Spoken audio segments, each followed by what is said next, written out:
지나간 주간에 우리는 전도서를 새벽마다 묵상을 했습니다. 전도서를 수십 번 읽었지만 또 다른 새로운 은혜를 주셨고 깨달음이 있어서 하나님 앞에 내 자신을 드리는 또 시간이 되었습니다. 전도서에 보면 우리들에게 깨닫게 주시는 말씀들이 참 많이 있는데, 특별히 오늘 수 없는 시간을 걸쳐서 우리가 하나님 앞에 예배하게 되어지는데, 오늘 이 기독교의 가장 기초적인 문제, 가장 근원적인 문제인 예배를 우리가 어떻게 준비하며 예배를 우리가 어떻게 드려야 하는가 하는 것에 대하여서 아주 간단하고 명료하게 우리들에게 말씀해 주시는 것이 본문입니다. 본문의 말씀은 크게 두 가지 단어를 선택하라고 저에게 자유를 준다면, 첫 번째는 예배를 위하여서 삼가하라, 즉 절제하라 라고 하는 말씀이시고, 두 번째는 하나님의 말씀을 듣는 생활을 하라 하는 말씀입니다. 이 말씀들을 우리가 이 시간 함께 짧은 시간 묵상할 때 주께서 우리들에게 은혜를 주시고 하나님 앞에 드리는 시간마다 우리 예배가 하나님 앞에 드려지는 참된 예배가 되어지고 바른 예배가 되어지며 예배자에게 주시는 하나님의 한없는 은혜와 기름진 복이 있게 되기를 소원합니다. 오늘 말씀은 믿음의 첫걸음, 즉 기독교회에 있어서 가장 소중하게 여기는 것 예배입니다. 예배란 하고 사전에다 찾아보시면 종교의 최고의 행위 그렇게 되어 있을 것입니다. 어느 종교이든지 예배라는 것이 있습니다. 즉 자기 신을 섬기는 경외하는 시간입니다. 이 예배가 우리 기독교에 있어서는 최고 최대의 하나님 앞에 드림의 시간인 것입니다. 이 예배 시간을 통하여서 우리가 받는 게 우선인 게 아니라 하나님 앞에 드림의 시간입니다. 드리면 드린 것에 대하여서 하나님이 응답하십니다. 구약 시대에서 하나님 앞에 제물을 드리면 그 제물을 통하여서 하나님이 불로 응답하셨고, 불로 응답하시면 그의 행편과 사정대로 하나님의 삶에 넉넉한 복을 주시는 약속이 있게 되었던 것입니다. 창세기로부터 시작되지면 하나님 앞에 제단을 쌓고 제물을 드리는 예배로부터 기독교는 출발되었음을 우리는 의심 없이 알게 되어집니다. 예배하는 그곳에 하나님이 함께 하십니다. 그래서 신령과 진정으로 예배하라고 우리에게 말씀해 주시고 있습니다. 오늘 본문의 말씀 보시면 첫 번째 우리가 예배자가 지켜야 될 것, 그건 바로 하나님의 성전에 들어갈 때 삼가하라 하시는 말씀입니다. 다시 말씀드리면 우리가 낮 11시 예배, 9시 예배, 1시 반 예배, 이 예배가만이 예배가 아니라 우리의 삶의 전체가 예배라는 것입니다. 우리의 삶이 뒷받침되어 주지 아니하면, 즉 우리의 삶이 정결하지 아니하면 하나님 앞에 드리는 이 시간의 예배가 의미 없다는 것이지요. 오늘 이 예배가 의미 있고 뜻있게 드려지기 위하여서는 우리의 삶이 뒷받침되어져야 되는데 그 삶 속에서는 우리가 절제할 것들이 참 많습니다. 예배자이기 때문에 그런 모임에 가면 안 되는 우리들이고, 예배자이기 때문에 우리가 그런 말을 하면 안 되는 사람들입니다. 왜냐하면 이 입으로 하나님 앞에 찬송하고 이 입으로 하나님 앞에 기도하는 입이기 때문에 우리는 이 입을 절제하는 삶을 살아야 합니다. 생각대로 기분 나는 대로 그저 그렇게 막 쏟아내면 안 된다는 것입니다. 너희들을 삼가하라, 절제하라. 우리가 이 세상에 보면 손짓하는 모임들이 너무 많습니다. 유혹하는 것들도 많고 취미라고 하는 것을 포장하여서 마귀가 우리를 유혹하는 일들도 많습니다. 골프 취미, 등산 취미, 요즘에 단풍철, 그렇게 해서 그 모임에서 주일날 여러분 설악산을 간다, 내장산을 간다, 이런 곳으로 우리의 취미를 포장하여서 마귀가 유혹하는 일들이 많습니다. 이런 곳으로부터 우리가 절제하지 아니하면, 삼가하지 아니하면 하나님 앞에 참된 예배가 될 수 없고 하나님을 만날 수 없다는 것입니다. 그러므로 우리가 하나님 앞에 예배다운 예배를 드리기 위하여서는 우리 교회 바깥의 삶이 절대져지는 삶, 정결한 삶, 해서는 안 될 일을 하면 안 되고 그런 말을 하면 안 되는 말은 안 하는 그런 삶이 뒷받침되어져야만이 우리는 참된 기도가 될 수 있고 찬송이 될 수가 있는 것입니다. 여러분, 험악한 얘기를 하고 남을 비판하고 정치를 비판하고 했던 그런 입으로 하나님 앞에 기도가 될 수 있겠습니까? 특별히 가정에서 부부가 싸웠는데 여러분 그 싸운 그 입으로, 험악한 입으로 하나님 앞에 예배 기도, 대표 기도를 할 수가 있겠습니까? 없을 것입니다. 기도가 안 될 것입니다. 여러분 찬송도 마찬가지입니다. 여러분들이 화난 심령, 남을 욕하고 비난하고 다투는 그런 갈등의 마음을 가지고 있는데 여러분 찬송이 기쁨과 즐거움으로 하나님 앞에 찬송이 놓을 리가 없습니다.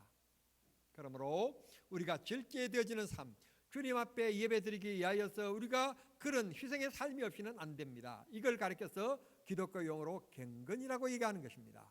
경건된 삶을 살아가도록 부름받은 우리들입니다. 그러므로 우리의 삶이 세상 사람들과 달라야 합니다. 세상 사람들과 똑같으면 안 되는 것입니다. 세상 사람들과 다르다는 말은 우리는 하나님 편에 서 있어야 된다는 말입니다. 하나님이 원하시는 것, 하나님의 영광, 하나님이 기뻐하시는 것 쪽을 우리는 선택하며 살아가야 될 줄을 믿습니다. 예배, 종을 치면서 예배가 시작되짐을 알리는 것으로부터 예배가 시작되는 것이 아니라 우리는 예배를 드리기 위하여 준비하는 마음에서부터 이미 예배가 시작되어지는 겁니다. 그건 가정에서부터 시작되어지고 있고 여러분의 직장에서부터 시작되어지고 있는 것입니다. 엄격하게 따지면 우리의 삶 전체가 하나님 앞에 드리는 예배인 것입니다. 우리의 삶, 태어나서부터 죽을 때까지의 이 삶이 거대한 하나님 앞에 예배인 것입니다. 이런 생활의 예배, 가정에서 그리고 직장에서 사회에서 친구들과 만나면서 우리가 경건의 삶을 유지하면서 살아가는 것이 바로 예배의 시작인 것입니다. 그것이 뒷받침되지 아니하면 참된 예배가 될 수 없다는 것입니다. 우리 하나님이 우리를 얼마나 기뻐하시고 얼마나 좋아하시는가 하면 스바냐 3장 17절의 말씀해 보시면 하나님이 우리를 쳐다보시기만 해도 너무 좋아서 스스로의 기쁨을 이기지 못하시고 있으시다. 그런 말씀하셨습니다. 제가 얼마 전 생일이라고 했어요. 우리 손녀들이 드디어 가나다라 이 한글을 조금 깨우치기 시작했어요. 그래가지고 편지를 썼어요. 연필로 예할아버지 생일을 축하합니다. 오래오래 사세요. 근데 그 맞춤법이 다 틀려요. 그런데 나는 거기 온전히 다 읽어져요. 어쩜 이런 천재도 없어요. 맞춤법이 틀리는데 남에게 자기 뜻이 다 전달되어지게끔 너무너무 기쁘고 좋은 거예요. 제가 이 세상에서 10억을 가진들 그 기쁨이 있을까요? 10억을 가지는 순간 이걸 어떻게 하나 가슴이 두근두근 거려서 아마 잠도 제대로 못 잘 거예요. 이 손주들의 보내주는 이 편지 때문에 제가 하루 종일 행복하고 지금도 가끔 가다가 핸드폰에서 그때 보내준 것을 이렇게 읽어보면서 막 기쁘고 즐거운 마음이 있습니다. 우리 집사람이 묻습니다. 뭐가 그렇게 좋으냐고. 우리 집사람이 알지 못하는 비밀이 있습니다. 사랑하는 마음 어떻게 그렇게 예쁘고 좋은지 손주가 있으신 분들은 아마 제 마음에 다 동감하시리라고 생각합니다. 보고 싶고 듣고 싶고 만나고 싶고 자랑하고 싶고 그런 마음들이 있으실 것입니다. 우리 하나님은 우리를 향하여 즉 나를 향한 하나님의 사랑은 그보다도 더 깊고 더 넓고 더 소중하다는 것입니다. 나를 바라보시기만 해도 너무너무 좋으시다는 것입니다. 이런 하나님 앞에 우리가 아름답게 예배해야 될 줄 믿습니다. 그렇게 예배하기 위해서 어떻게 해야 되느냐? 신령과 진정의 마음으로 하라. 여기 두 단어를 떼어서 생각해 보겠습니다. 신령이라는 말은 주님의 성품을 가리킵니다. 주님의 마음을 가지는 것입니다. 성령의 감동함에 이끌림을 받는 것입니다. 주님께서 우리들에게 오늘 또 은혜 주시고 우리에게 은혜 베푸시기를 원하시는 주님이십니다. 여러분 세상 살아가며 예수님처럼 살기를 노력하십시오. 그게 전도입니다. 아무렇게나 말하지 마시고 급한 성격대로 살지 마시고 마음 여러분 다르다고 해서 생각이 다르다고 해서 마찰하지 마시고 부딪히지 마시고 여러분 주님의 성품을 가지고 살아갈 수 있게 되기를 바랍니다. 그 다음에 보면 진정으로 그랬습니다. 신령과 진정의 마음으로 이 말은 하나님 앞에 드리는 내 마음의 기초인데, 초석인데, 이걸 저는 헌신이라고 표현하고 싶습니다. 하나님 앞에 헌신이 없이, 드림이 없이, 희생이 없이 예배가 될 수가 없습니다. 예배 드리기 위하여서 참고, 예배 드리기 위하여 희생하고 헌신하시는 것입니다. 봉사 없는 예배는 참된 예배가 아닙니다. 구약 시대에 제물이 없이는 예배가 아니었듯 하나님 앞에 봉사하는 것, 헌신하는 것, 가난한 사람, 배고픈 사람, 병든 사람을 돌아보는 섬김이 없는 예배, 그건 하나의 종교 행위에 불과할 것입니다. 우리의 삶 속에서 도울 자가 있을 때 도와주고 넘어진 자를 손 내밀어 일으켜주는 자비하심이 여러분들에게 있기를 바랍니다. 도울 힘이 있을 때 베푸십시오. 도와주십시오. 그게 최고의 힘인 것입니다. 그렇게 이루어질 때 하나님 앞에 우리의 예배가 참된 예배가 될 줄 믿습니다. 그 다음에 예배자의 모습입니다. 그건 옷차림인데요. 여러분에게 조금 거부감이 올 줄 모르겠습니다만, 요즘 외국에서 공부하고 온 목사님들이 청바지 차림에 와이셔츠만 입고 넥타이도 안 하고 와이셔츠를 반쯤 그지고 접고 예배 설교하는 모습을 가끔 봅니다. 여러분, 그런 곳에 물들지 마십시오. 제가 이렇게 말씀드리면 그분들은 우리들에게 이렇게 얘기합니다. 무슨 교회가 패션장이냐고 얘기하는데, 아닙니다. 사람은 청바지에 슬리퍼를 신고 있는 것과 양복을 입은 것과 마음의 자세가 다릅니다. 꼭 양복을 입어라, 와이셔츠에 넥타이를 하라 하는 말씀은 아닙니다. 마음의 정결함을 위하여서 입는 옷도 될 수 있으면 그 계절에 맞는 최고의 옷을 입고 하나님 앞에 예배하십시오. 자세, 마음이 다릅니다. 저는 양말 하나를 사도 예배 시간에 먼저 신고 신지 다른 곳에 가기 위하여 먼저 신는 일이 없습니다.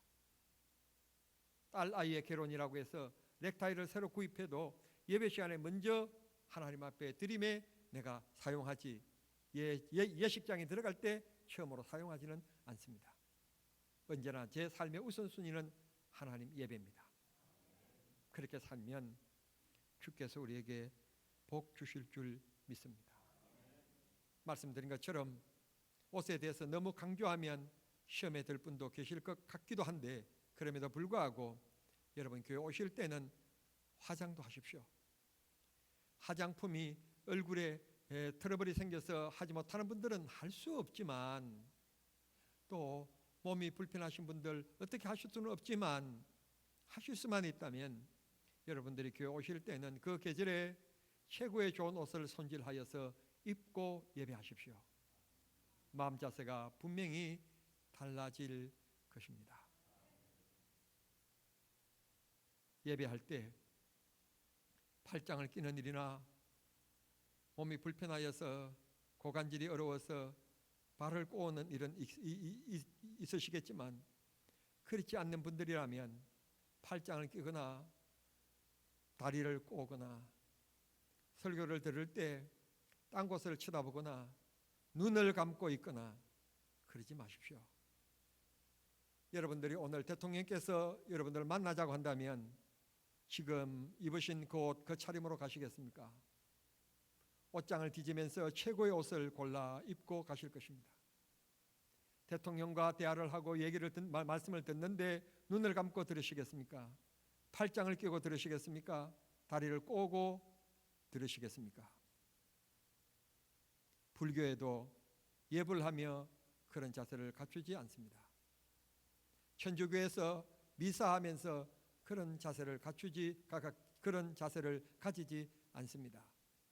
이슬람인들도 절대로 그런 모습을 가진 일은 없습니다. 이 세상에 인간의 위안을 위하여 만든 우상들에게도 이들이 이렇게 정성을 쏟는데, 하나님 신중의 신이요 하나님 한 분밖에 안 계시는 전능하신 유일하신 하나님 앞에 예배하는 우리들의 모습들이 그래서는 안 될 줄 믿습니다. 몸이 피곤하여서 졸리면 그냥 조용히 쉬실 수는 있습니다. 그러나 그게 습관이 되면 안 됩니다. 졸리거든 자리에서 일어나셔서 제일 뒤에가 서서 예배하십시오. 그게 본인의 영혼을 살리는 길이며 하나님을 만나는 길이며 하나님의 사랑을 받는 길입니다. 마음의 자세가 우리 생활 전부를 인생을 결정하는 것입니다. 꼭 그런 마음을 가지실 수 있게 되기를 바랍니다. 제가 대통령까지 언급했는데 대통령까지 언급할 것 없습니다. 여러분 회사에서 여러분의 상사에게 그런 자세는 아니하실 것입니다. 그러므로 하나님 앞에 마음을 비우고 겸손한 마음으로 예배하십시다. 그리고 말씀을 듣는 시간, 오늘 1절 말씀에 보면 하나님의 말씀을 듣는 시간이 복되다고 말씀하고 계시는데 이 설교 시간에는 여러분의 사상, 여러분의 생각, 여러분의 고집을 내려놓으십시오. 앞에서 지적했던 것처럼 제가 이렇게 말씀드리면 그분들은 자유스러운 분들은 말하기를 교회가 무슨 패션장이냐고 비난하고 비아냥거리겠지만 그런 얘기에 귀 기울이지 마십시오. 설교 시간에는 내 사상과 내 정치색과 다를 수 있습니다. 그러나 하나님 말씀에 올인하십시오. 마음문을 여시고 할 수 있을 만 있다면 지금 하신 것처럼 입술도 여서서 아멘으로 받으십시오. 그러면 여러분의 심령 속에서 30배, 60배, 100배의 하나님의 결실을 맺게끔 주님이 축복하실 것입니다. 성경에 보면 못된 일을 했는데도 불구하고 하나님이 제일 지켜 세우고 자랑하는 사람이 있습니다. 그가 바로 다윗입니다. 다윗은 하나님 앞에 고백하기를 시편에서 말씀합니다. 주여 말씀하시옵소서 주의 종이 듣겠나이다. 한 나라의 왕입니다. 근세를 가지고 있습니다. 온 나라를 다스리는 큰 근세를 가지고 있는 왕이 하는 말이 하나님 앞에 무릎을 꿇고 하는 말이 말씀하시는 대로 순종하겠습니다. 말씀하심을 듣겠습니다. 그렇게 겸손해집니다. 그런 다윗을 하나님은 높여 주셨습니다. 그리고 하실 수만 있다면 예배 20분 전에 자리에 앉으십시오. 최소한 10분 전에는 꼭 예배 자리에 앉으셔서 예배 드림을 잘 준비할 수 있기를 바랍니다. 이 못난 종이 대학원에서 학생들에게 강의할 때 나보다도 한 발이라도 늦게 들어오는 학생들은 볼 것 없습니다. 바로 지각 처리합니다. 출석부에 바로 꺼버립니다. 그랬더니 적어도 강의 들을 학생들의 자세는 교수가 강의실에 들어오기 전에 자리에 다 착석해 있어야 된다. 그랬더니 제 시간만큼은요 학생들이 먼저 왔어요. 자리에 다 앉아 있어요. 그냥 한 번, 두 번 정도 지각했었습니다. 나보다 늦게 오셨지요? 딱 줄 끊고 나니까 그냥 그 다음부터는 애들이 그냥 자리에 짝짝 앉아요. 그런데 그렇게 하고 나니까 공부하는 학생들이요 그게 좋대요. 잘하셨대요. 하나님 앞에 예배합니다. 하나님의 은혜를 구하는 시간입니다. 주님의 긍휼을 입기를 원하는 시간입니다. 참된 예배가 되기 위하여서 예배 시간도 아끼지 마십시오. 일찍 오십시오. 장로님들처럼 일찍 오셔서 이것저것 책임보시면서 안내하고 하시지는 못하더라도 예배 10분 전에는 최소한 자리에 앉으셔서 다른 사람에게 예배가 되지 않도록 방해가 되지 않도록 그렇게 예배를 잘 준비해 주시기를 바랍니다. 예배는 어떤 모임, 만남, 강의보다도 더 소중하고 비교할 수 없는 귀한 가치를 가지고 있는 게 예배인 것입니다. 살아계신 하나님 앞에 예배하는 우리 모두가 하나님 앞에 진지하고 아름답게 삼가하고 절제하고 말씀 듣는 일에 최선을 다함으로 하나님의 사랑을 받고 하나님 앞에 드려지는 우리 예배가 참된 예배가 되실 수 있게 되기를 바랍니다.